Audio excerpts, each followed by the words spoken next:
저는 동남아시아에 있는 캄보디아 나라의 라타나라고 합니다. 제 이름은 보석이라는 뜻을 가지고 있습니다. 저의 부모님은 저를 보석처럼 귀하게 여겨지는 사람이 되라고 이렇게 지으셨다 해요. 보통의 사람들은 캄보디아를 가난하고 앙코르와트가 있는 나라로 떠올리죠. 그런 나라에도 저 같은 부유층은 있어요. 저희 집은 캄보디아에서 건물을 몇 채 가지고 있고 서민들과 달리 쾌적하고 좋은 집에 살고 있습니다. 저희 집에서 조금만 나가도 길에 어린아이들이 여행객들에게 구걸을 하는 모습은 흔히 볼 수 있어요. 가끔은 약에 취해 비틀거리는 사람들도 있고요. 구걸을 하고 도둑질을 해도 그들의 삶은 나아지지 않아요. 왜냐하면 일은 하지 않고 구걸해 먹고 사는 걸로 만족하며 살아서예요. 아무리 기회가 없는 나라이지만 캄보디아에도 열심히 하려는 사람을 채용하는 회사들은 있어요. 저도 역시 어릴 때는 정말 심하게 가난했어요. 저에게는 부모님을 포함해서 5명의 형제들이 있었습니다. 아버지는 건설 현장에서 일을 하시고 어머니는 곡식을 내다 팔았습니다. 두 분 다 새벽에 나가서 밤늦게 들어오셨어요. 아이들을 챙기는 것은 제일 큰 누나 비체카와 둘째인 저였어요. 부모님이 벌어오는 돈으로 식량을 사도 우리 5형제가 나눠 먹기엔 턱없이 부족했습니다. 종종 막내가 몰래 더 먹기라도 하면 그날은 하루 한 끼도 못 먹는 날이었죠. 먹을 수 있는 음식이 무엇일까라는 생각이 가득 차 있으니 교육이고 문화도 발전할 수 없겠다라는 것을 그때 깨달았어요. 나라가 발전하려면 먼저 먹고 사는 것에 힘들지 않은 나라가 되어야 한다고 생각해요. 정말 몸으로 느끼고 깨달은 사실입니다. 세계 최강의 럭셔리 자동차로 불리는 롤스로이스에서도 가장 비싼 모델은 바로 팬텀입니다. 이 모델은 2017년에 전 세계 한정판으로 딱 50대를 판매했는데요. 그 차량 중 17대가 한 도시에서 판매되었습니다. 아마 많은 분들이 두바이나 싱가폴 등에 잘 사는 도시라 생각합니다. 그러나 정말 놀랍게도 그곳은 바로 캄보디아의 수도인 프놈펜입니다. 실제로 프놈펜에는 롤스로이스, 벤틀리, 페라리 등 고가로 유명한 차량들이 많이 돌아다니고 있습니다. 그만큼 캄보디아의 빈부 격차가 심각하다는 것을 알려드리기 위해 이야기를 꺼냈습니다.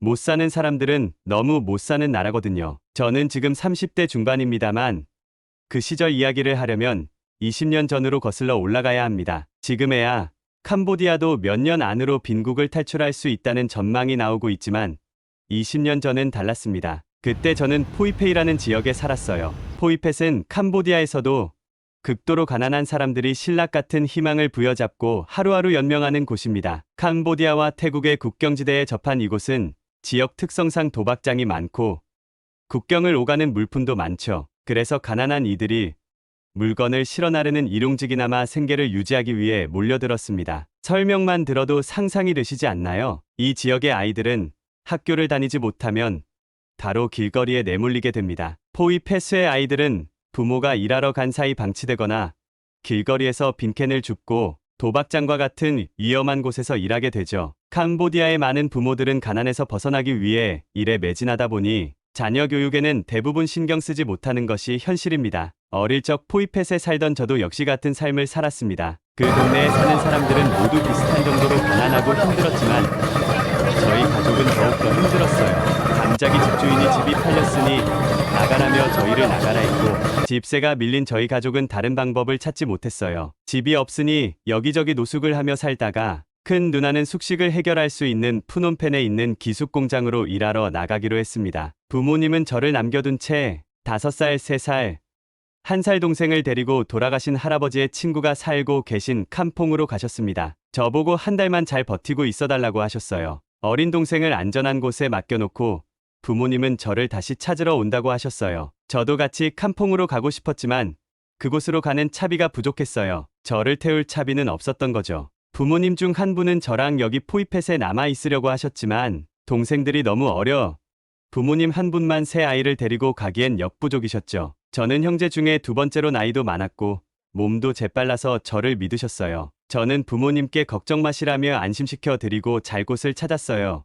노숙을 하는 사람들이 모여있는 곳에서 나가고 싶었지만 어디에도 비용을 내지 않고는 잠잘 곳이 없더라고요. 시간이 지나고 식비도 다 떨어져 거리로 나가 구걸을 할 수밖에 없었습니다. 관광객이 보이면 뛰어가 몇 푼이라도 받으면 저는 그걸로 조그만 빵이라도 사 먹을 수 있었습니다. 그날도 카지노 앞에서 관광객을 기다리고 있었어요. 그런데 저를 바라보는 눈빛이 느껴져 돌아보니 한동양인 아저씨가 저를 보고 계셨어요. 저는 일부러 다른 곳을 바라보며 눈을 피했습니다. 그런데 그분은 저에게 가까이 다가오시더니 밥을 사주겠다며 식당에 가자고 하셨어요. 몸이 굳어서 도망치지도 못했습니다. 도망쳐봤자 며칠을 굶어 힘이 없는 전 금방 붙잡히고 말았을 거예요. 식당에 가는 동안 마음이 얼마나 불안했는지 몰라요. 도망칠까 생각도 했지만 너무 배가 고파 일단 밥을 먹고 결정하자 마음먹었어요. 식당에 도착해서는 음식을 이것저것 시켜줘서 저는 허겁지겁 먹기 시작했습니다. 너무 오랜만에 하는 제대로 된 식사였기에 정신이 없었죠. 그분은 캄보디아어도 조금 하시고 프랑스어도 잘하셨어요. 캄보디아는 프랑스 식민지를 겪으면서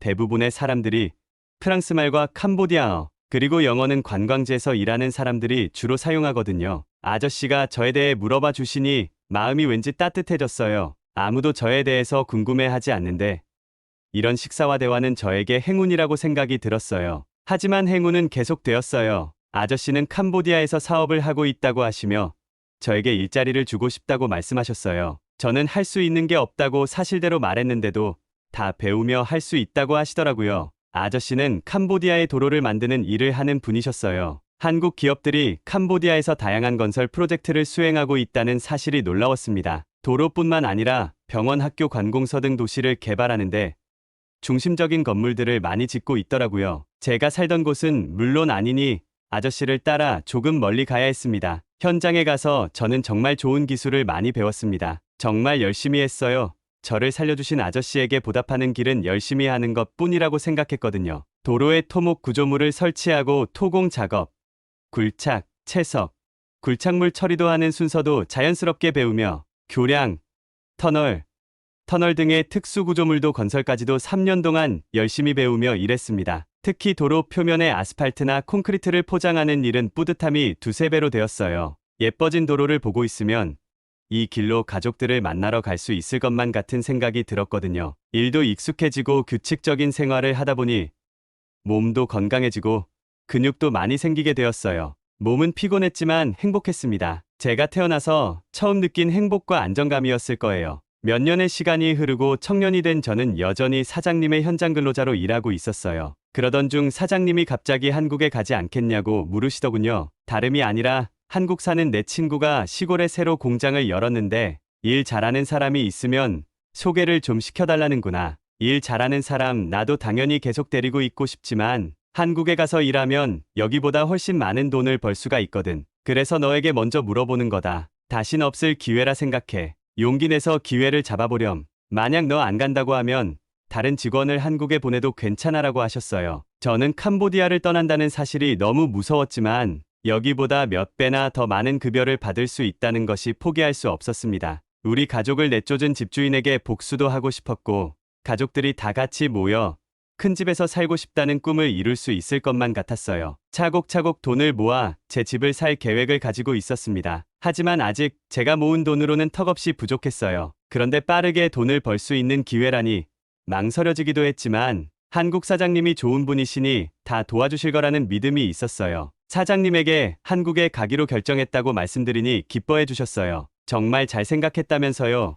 자기가 잘 아는 사람이니 제가 가서 일만 잘해주면 나쁜 일은 아무것도 생기지 않을 거라고 하셨습니다. 사장님은 제가 한국에 갈 수 있도록 여권도 만들어주시고 몇 가지 옷도 챙겨주셨습니다. 그리고 혹시나 모를 상황에 대비해 경찰서에 전화하는 법도 알려주셨어요. 저는 설레는 마음을 안고 비행기에 올랐죠. 공항에 도착한 뒤 버스를 타려고 터미널로 갔고 버스를 몇 시간 동안 탔습니다. 한국은 캄보디아보다 시원하고 너무나 깨끗했어요. 건물도 도로도 좋아 보였어요. 저는 공항 화장실을 가보고 정말 이렇게 좋은 화장실도 있다는 것을 처음 알았어요. 화장실에서 냄새가 아닌 향기도 나더라고요. 캄보디아에서는 짐작조차 못했던 현실의 미소가 절로 나왔어요. 그래서 그런지 공항에서부터 좋은 공기가 느껴졌어요. 버스도 편안해서 금세 잠들어 버렸어요. 그래서 눈을 떠보니 거의 도착했었고 시간은 4시간 정도 지났습니다. 도착해서 휴대폰을 새로 하라고 사장님이 말씀해 주셨지만 그만 깜빡하고 시골까지 와서 어쩔 수 없이 다른 사람에게 전화를 빌려야 했습니다. 보이는 가게에 들어가서 전화하는 신용을 하며 전화 좀 써도 되겠냐고 하니 흔쾌히 빌려주시더라고요. 한국 분들은 친절하셔서 눈빛으로 다 이해하시며 도와주셨어요. 오랜 시간 한국인 사장님과 함께 살았더니 저는 한국 현지에서도 의사소통에 거의 문제가 없었죠. 너무 어려운 말 같은 건 잘 몰랐지만 제게 일상 회화는 아무것도 아니었습니다. 소통도 잘 되고 일도 척척 시키면 시키는 대로 묵묵히 잘해내니 김 사장님은 저를 특히 더 좋아하셨어요. 한국에서의 첫 월급의 액수는 상상을 초월했습니다. 한국에서 일하면 대강 어느 정도 다 듣긴 했었지만 이렇게 많을 줄은 정말 몰랐거든요. 직원 전용 기숙사도 있었고 직원 식당도 있었기에 돈 쓸 일이 거의 없었습니다. 돈 모으는 건 시간 문제였죠. 저는 이 기회를 놓칠 수 없겠다 생각했어요. 같은 기숙사를 이용하는 친구 중에는 아이 아버지도 있었어요. 큰 돈을 버는 대신 가족과 떨어져 지내니 너무 힘들어했어요. 저는 혼자여서 다행이다 생각하며 한눈 팔지 않고 돈만 모았습니다. 그렇게 긴 시간을 한국에서 살면서 일만 했더니 제게 6천만 원이나 되는 돈이 모였어요. 통장에 쌓인 돈을 보며 힘든 줄 몰랐습니다. 아니 사실은 너무 힘들었는데 돈을 보니까 힘이 났습니다. 캄보디아 돈으로 환산하면 집 몇 채는 살 수 있을 것 같았어요. 그 시간 동안 간간히 사장님이 한국에 오셔서 얼굴을 보기도 했습니다. 제 나이 35세에 저는 캄보디아로 돌아가겠다고 결심했습니다.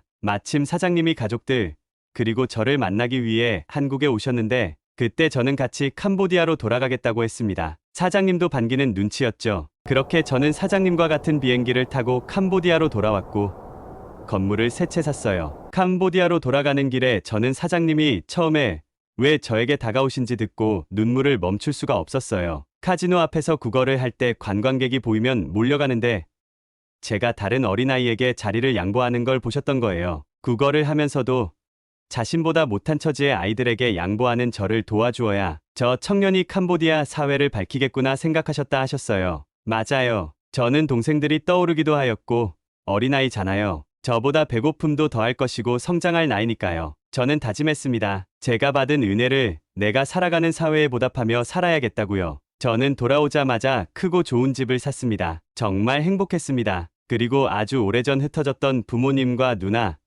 동생을 만나러 가기도 했습니다. 저는 캄보디아에 있는 어린이 후원단체를 알아보았어요. 대표적인 곳이 8곳이 있는데 그중 희망의 집, 캄보디아, House of Hope, 캄보디아에 정기 후원을 하기로 약정서를 작성했습니다. 여기를 선택한 이유는 부모 없는 아이들에게 집을 제공하고 교육까지도 지원해주는 곳이었거든요. 아이들과 사진을 찍으며 가슴이 터질 것만 같은 보람을 느꼈습니다. 사장님은 지금도 다 제가 열심히 했기 때문이라고 말씀하시지만 저는 알고 있습니다. 제게 주신 행운은 저에게 생명이었다는 것을요. 그리고 그 생명을 나눠야 한다는 것을요. 행운은 잡을 준비가 되어야 온다고 해요. 여러분들은 행운을 받아들일 준비 하고 계신가요? 제 사연을 들어주셔서 정말 감사합니다.